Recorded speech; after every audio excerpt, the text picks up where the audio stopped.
We begin with Robertson, the Central Coast electorate based on Gosford, which is held firmly by the Minister for Home Affairs and Environment, Barry Cohen.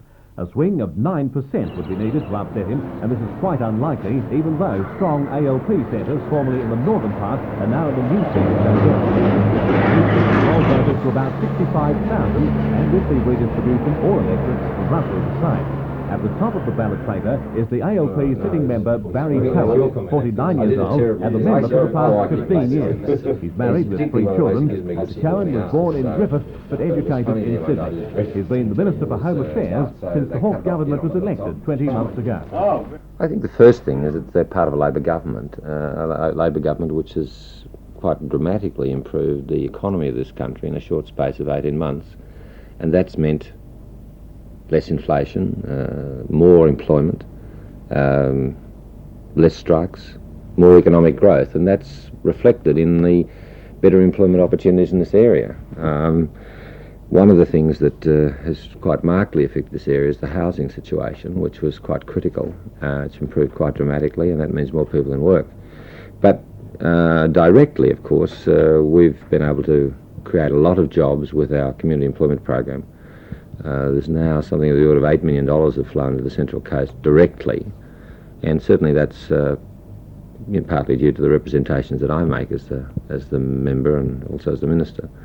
But we've only been in the government 18 months. I don't think we can work miracles. I think what you have to do is judge a government and a member's performance over a slightly longer period. I think the people of this area would have judged me, I think, over the 15 years I've been the member. In opposition, in government, in opposition, and then in government again. And I think if you look around the Central Coast, you'll see literally dozens of things which I've been involved in, directly or indirectly, from sporting and recreation facilities to welfare facilities, senior citizen centres, curbing, guttering, hospitals, schools, you name it. And that's not something you do in just a short period in government. It's something that you perform over a long period of time. The Liberal candidate in Robertson is next on the ballot paper. Peter Jansen has lived on the Central Coast for 10 years, but joined the Liberal Party only last year. However, his Liberal views have been there since arriving from the Netherlands in 1969. Mr. Jansen is married and aged 47. I'm running for the city of Robertson because I'm very concerned with the freedom of choice and the freedom of right for everybody. Freedom of choice in such items as freedom of choice with your doctor, or freedom of choice as to what schooling you can go to, parental choice for schooling for their kids.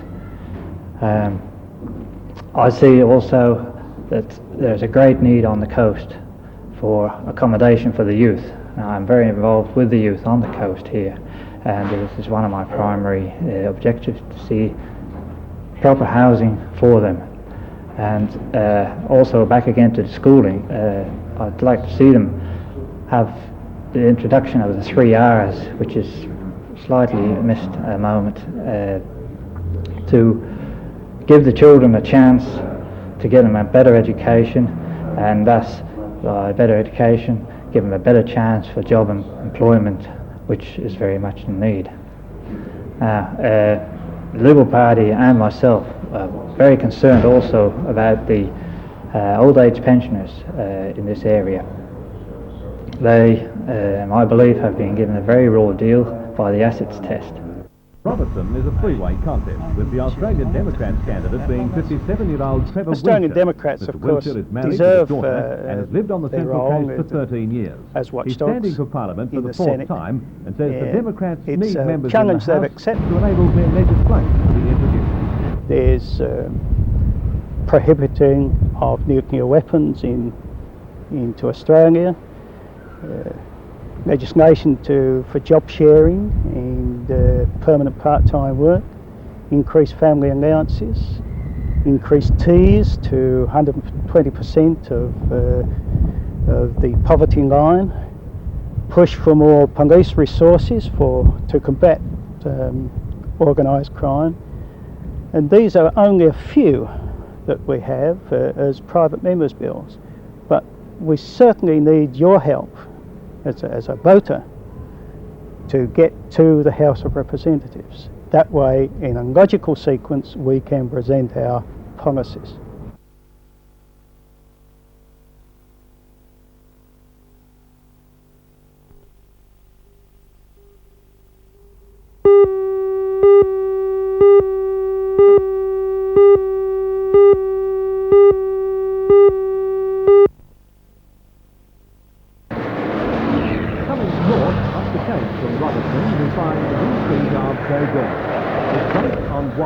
And encompasses areas formerly covered by the extremities of Robertson, Shortland and Hunter.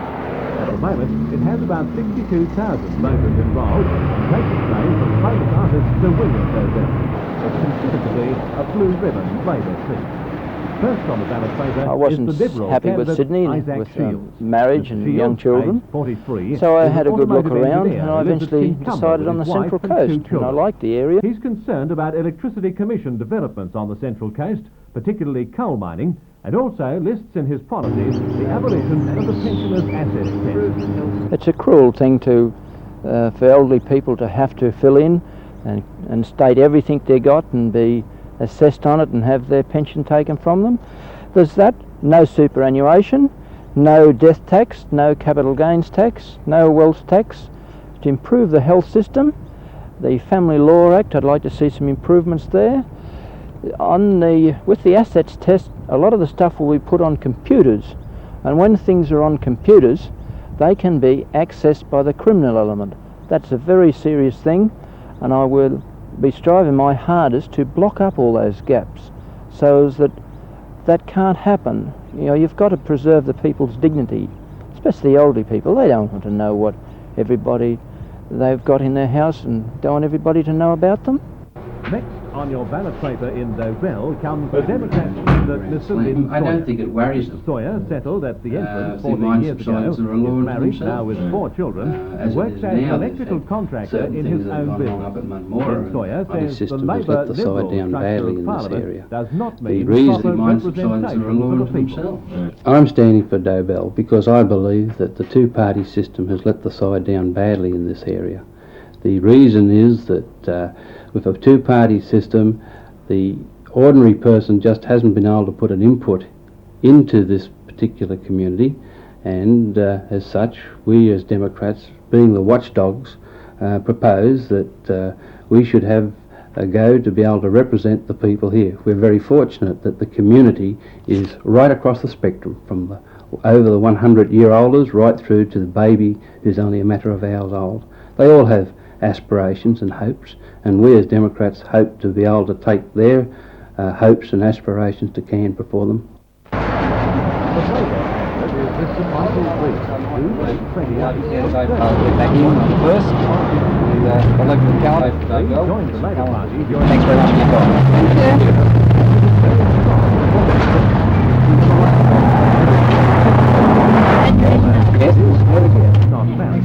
Michael Reid concentrates his campaigning on the achievements of the There are two main issues in the election. Firstly, the national level, the government's economic performance during the last 20 months has been excellent. We've halved inflation, had 250,000 new jobs created, and interest rates are down. Everyone agrees that the economy is performing excellently. The local area, something which I've been pushing for a long time, has been the need for the federal government to increase its funding directly to local government. This area is growing so quickly that we don't have basic community services such as adequate roads, sewerage, community centres, childcare centres, and I believe that only by the federal government increasing its funding directly to local government can we hope to overcome this backlog. And you're saying that you, as a Labor man, would be the only way to achieve that? That's right. An electorate needs a voice in government to be able to have some influence on where the funds are going. I believe that we're a growing area, we've got great need, and that I'll be doing everything I can to maximise the funds we get to the local area. There are 2 federal ministers holding seats in our area. The other is the Minister for Transport, Mr. Peter Torres, in Shortland. This electorate runs from Captain Hill Bay to Merriweather along a coastal strip, and to Hillsborough and Mount Hutton to the west. Shortland contains almost 70,000 enrolled voters, down 13,000 following the redistribution. It contains the populous centres of Belmont and Charlestown. First on the ballot paper is the Liberal candidate Milton Kane, aged 32, single and a family. Mr Kane comes originally from Torres and spent the last 4 years travelling widely overseas. He joined the Liberal Party in October and says he would now like to see the Labor domination of this area broken down. I don't believe that they are really seriously concerned about the opinions of the people, but rather the fact that they happen to be in government. It's my belief that the employment level, which is unacceptably high here, being twice the national average, has to be looked at. BHP can no longer bail us out after retrenching 300 of their apprentices and trainees this year. Also many others have retrenched. We've got to look at this real problem which we have. We've got to develop infrastructure. The government's responsible for that aspect of it. The infrastructure there, if it was established, we'd be able to have the new business coming into the area, we'd be able to have tourism coming into the area. We need that sort of spending in the area. The only money that comes into the area is money which returns money back to the government. It's always to do with harbours or mines, or else it's to do with power stations and things like that. The things which we really need, we do not get. We only need to compare Newcastle with places like Canberra or Tasmania, where nothing is too expensive or too hard to do. Whereas here, if it doesn't return money, it's not on. Four people are contesting Shortland. Socialist Don't they? And then their big businesses themselves. You see, look, come out and say he's created so many jobs and all these things. But they're not proper jobs, are they? Now they've got other jobs. What do you think about an election coming in? We have to give the workers an alternative in this election to voting Labor, because we're campaigning to bring down this Labor government and to replace it with the workers' government.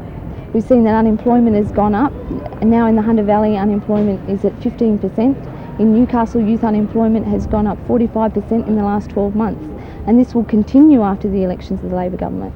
So that's why we're standing on a policy to build a workers' government based on the nationalisation of industry under workers' control without any compensation to the owners. And you know, this is the only policy that's going to solve the economic crisis. The Democrats are being represented in Shortland in the person of 38-year-old John Aitken, a married man with 3 children who lives at Umina.